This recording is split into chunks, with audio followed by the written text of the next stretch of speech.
how to scan face for Bitmoji on Snapchat. If you have already created your Snapchat Bitmoji, then you need to unlink that or remove that. For that, open your Snapchat, tap on the profile icon that you can see at the top left corner. Then click on the gear icon. Here you can see this option called Bitmoji. Go ahead and click on it. Now at the bottom you can see this option called Unlink My Bitmoji. Go ahead and click on that. Then click on Remove. And now you can see this option called Create My Avatar. Go ahead and click on it.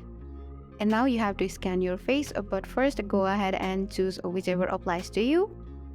Keep your face at the center, and now the Snapchat will suggest you some options. You can pick any one of them and click on Continue. Now you can do the rest of the editing here, and once you're fully satisfied, go ahead and click on the Save option, which you can see on the top right corner. And that's all. This was how to scan face for Bitmoji on Snapchat. I hope the video was helpful. Thank you so much for watching.